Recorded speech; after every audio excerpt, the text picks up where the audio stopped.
बाळू रोज नित्य नियमाप्रमाणे द्यायला गेलं आणि बघा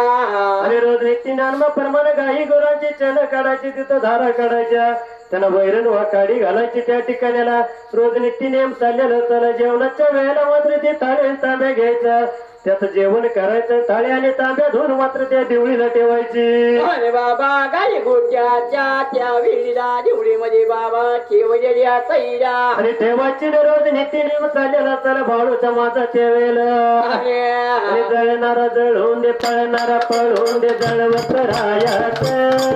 माग भुकणाऱ्या कुत्र्याला बिस्किट टाकून पुढं पुढं चालायचं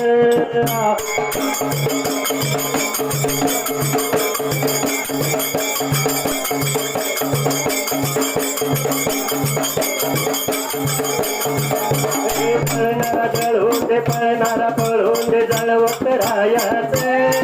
माग भुकणाऱ्या कुत्र्याला बिस्किट टाकून पुढं पुढं चालायचं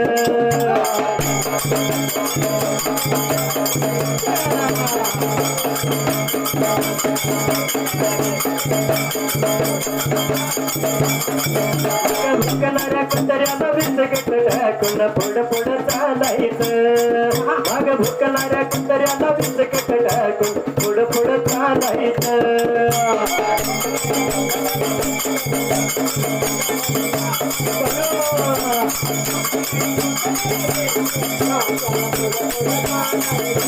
पळणारा जळून दे पळणारा पळून दे जळवत रायाच हे जळणारा जळून दे पळणारा पळून दे जळवत रायाच माग भुकणाऱ्या कुत्र्याला बिस्किट टाकून पुढं पुढं चालायचं माग भुकणाऱ्या कुत्र्याला बिस्किट टाकून पुढं पुढं चालायचं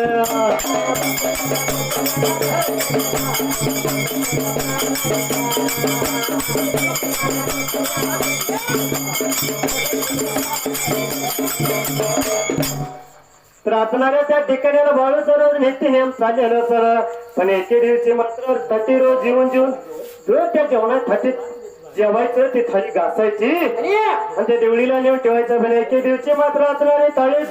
घासून घासून त्या थाळीला मध्ये भागी छिद्र पडलेलं पहिलं अरे बाबा त्या वेळेला छिद्र पडलेला तैरा त्या वेळेला आणि जेवणाच्या टायमाला मात्र बाळूने त्या थाळीमध्ये जे छिद्र पडलेलं होतं त्या छिद्रात काडी घालायची आणि जेवण करायचं थाळी आणि तांब्या धुवून त्या देवळीला ठेवायचं अरे बाबा त्याला आणि तीन चालेला तैरा त्या वेळेला एके दिवशी मध्यान रात्रीला 12च्या टायमाला मात्र भटकर काही घडलेलं सर